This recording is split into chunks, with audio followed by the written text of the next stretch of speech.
ವಾಗಿ ಬಂಗಾರಪೇಟೆ ನಗರ ಮತ್ತು ಗ್ರಾಮೀಣ ಭಾಗದಲ್ಲಿ ಕುಡಿಯುವ ನೀರಿನ ಸಮಸ್ಯೆ ಬಗ್ಗೆ ಚರ್ಚೆಯನ್ನು ಮಾಡಿದ್ವಿ. ಇತ್ತೀಚೆಗೆ ಮಳೆ ಅಭಾವದಿಂದ ಸುಮಾರು 60 ಗ್ರಾಮಗಳಲ್ಲಿ ಕುಡಿಯುವ ನೀರಿನ ತೊಂದರೆ ಈಗಾಗಲೇ ಇದೆ.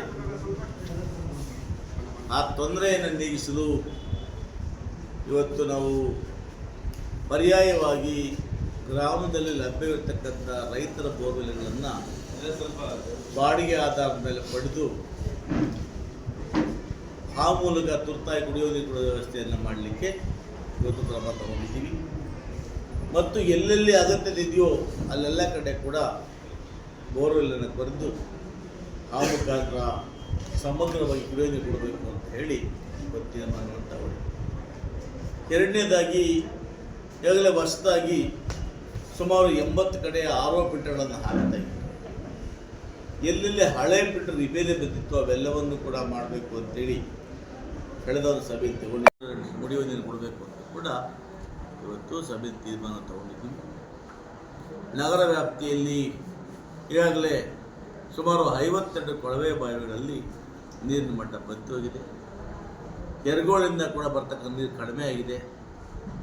ಹೀಗಾಗಿ ನಗರ ವ್ಯಾಪ್ತಿಯಲ್ಲಿ ಹೆಚ್ಚಿಗೆ ಕುಡಿಯುವ ನೀರಿನ ವ್ಯವಸ್ಥೆಯನ್ನು ಮಾಡಲಿಕ್ಕೆ ಪೌರಾಯುಕ್ತರು ಬಟ್ ನಾವೆಲ್ಲ ಕೂಡ ಸಭೆಯಲ್ಲಿ ತೀರ್ಮಾನ ತಗೊಂಡು ಕೊಳವೆ ಬಾವಿಗಳನ್ನು ಕೊರೆಸಲಿಕ್ಕೆ, ಜೊತೆಗೆ ಈಗಾಗಲೇ ಹಿಂದೆ ನಾನು ಹತ್ಗಿರಿಕೊಪ್ಪ ಕೆರೆಯಲ್ಲಿ ಒಂದು ಪಂಪ್ ಹೌಸನ್ನು ಮಾಡಿ ಕೊಳವೆ ಕೊರೆಸಿದ್ದೇನೆ.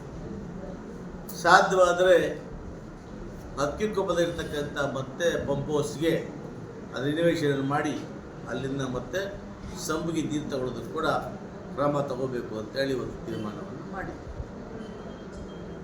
ಜೊತೆಗೆ ಇವತ್ತು ನಮ್ಮ ಬಂಗಾರಪೇಟೆ ತಾಲೂಕಿನಲ್ಲಿ ಏನು ಮಳೆ ಆಧಾರಿತ ಬೆಳ್ಳಾಗಿರ್ತಕ್ಕಂಥ ರಾಗಿ, ಶೇಂಗಾ, ಅವರೆ, ತೊಗರಿ ಬಿತ್ತನೆ ಆಗಬೇಕಾಗಿತ್ತು. ಕೇವಲ ಇದುವರೆಗೂ ಕೂಡ 5% ಮಾತ್ರ ಬಿತ್ತನೆ ಆಗಿದೆ. ಅಂದರೆ 95% ಭಾಗ ಬಿತ್ತನೆ ಆಗಿಲ್ಲ ಮಳೆ ಅಭಾವದ ಕಾರಣದಿಂದಾಗಿ. ಅದನ್ನು ಕೂಡ ಸರ್ಕಾರದ ಗಮನ ತರಲಿಕ್ಕೆ ಇವತ್ತು ನಾವು ತೀರ್ಮಾನ ತಗೊಂಡಿದ್ದೀವಿ. ಜೊತೆಗೆ ನಮ್ಮಲ್ಲಿ ಇವತ್ತು ತೋಟಗಾರಿಕೆ ಕೃಷಿ ಇಲಾಖೆಯಲ್ಲಿ ಯಾವುದೇ ರಸಗೊಬ್ಬರ ಕೊರತೆ ಇಲ್ಲ. ಮತ್ತು ಇವತ್ತು TAPCMS ಕೂಡ ಸಾಕಷ್ಟು ದಾಸ್ತಾನು ಇಟ್ಟಿದ್ದೇವೆ. ಬಂಗಾರಪೇಟೆ ತಾಲೂಕಿನಲ್ಲಿ ಬಿತ್ತನೆ ಬೀಜ, ರಸಗೊಬ್ಬರದ ಕೊರತೆ ಇಲ್ಲ. ಮಳೆ ಬಂದ ತಕ್ಷಣವೇ ರೈತರು ಬೇಕಾಗಿರ್ತಕ್ಕಂಥ ರಸಗೊಬ್ಬರಗಳನ್ನು, ಬಿತ್ತನೆ ಬೀಜಗಳನ್ನು ಸರ್ಕಾರ ವತಿಯಿಂದ ಸರಬರಾಜು ಮಾಡ್ತೀವಿ. ಅದನ್ನು ಕೂಡ ನಾವೆಲ್ಲ ಇಲಾಖೆಗಳನ್ನು ಸೂಚಿಸಿಟ್ಟಿದ್ದೇವೆ. ಮತ್ತು ಮುಂದೆ ಬರಬಹುದಾಗಿರ್ತಕ್ಕಂಥ ಜಾನುವಾರುಗಳ ಮೇವು ಕೂಡ ಸುಮಾರು ಇನ್ನೂ 18-20 ತಿಂಗಳಾಗುವಷ್ಟು ನಮ್ಮಲ್ಲಿ ಆಹಾರ ದಾಸ್ತಾನು ಇದೆ, ಮೇವು ದಾಸ್ತಾನು ಇದೆ.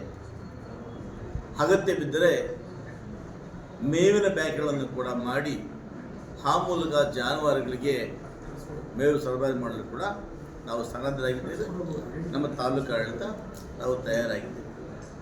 ಇದರೊಟ್ಟಿಗೆ ನಮ್ಮೆಲ್ಲ ಅಧಿಕಾರಿಗಳು ಕೂಡ ನಾನು ಕಡ್ಡಾಯವಾಗಿ ಹೇಳಿದ್ದೇನೆ, ನೀವು ತಾಲೂಕು ಹೆಡ್ ಕ್ವಾರ್ಟರ್ಸಲ್ಲಿದ್ದು ರೈತರಿಂದ ಬರ್ತಕ್ಕಂಥ ಅನೇಕ ಸಮಸ್ಯೆಗಳಿಗೆ, ಜಾನುವಾರು ಸಮಸ್ಯೆ ಆಗ್ಬೋದು, ಬಿತ್ತನೆ ಬೀಜ ಆಗ್ಬೋದು, ಕುಡಿಯುವ ನೀರು ಆಗ್ಬೋದು, ಇವೆಲ್ಲದಕ್ಕೂ ಕೂಡ ಸ್ಪಂದಿಸಬೇಕು ಅನ್ನೋ ಮಾತನ್ನು ಕೂಡ ಹೇಳಿದ್ದೇನೆ. ಜೊತೆಗೆ ಕಳೆದ ಒಂದು 15 ದಿವಸಗಳಿಂದ ರೈತರು ಕೊಡ್ತಕ್ಕಂಥ ವಿದ್ಯುತ್ತಿನ ವ್ಯತ್ಯಯ ಆಗ್ತಾಯಿದೆ.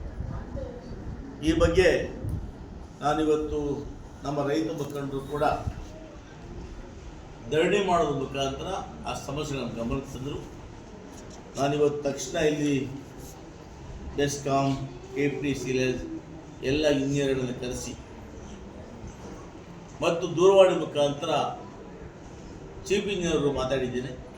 ಅವರು ಏನು ಸಮಸ್ಯೆ ಇದೆ, ವಿಶೇಷವಾಗಿ ಬಂಗಾರಪೇಟೆ ತಾಲೂಕಿಗೆ 2 ದಿವಸ ಒಳಗಾಗಿ ಸಮಸ್ಯೆಯನ್ನು ಸರಿ ಮಾಡ್ತೇವೆ ಅನ್ನೋ ಮಾತನ್ನು ಕೂಡ ಹೇಳಿದ್ದಾರೆ.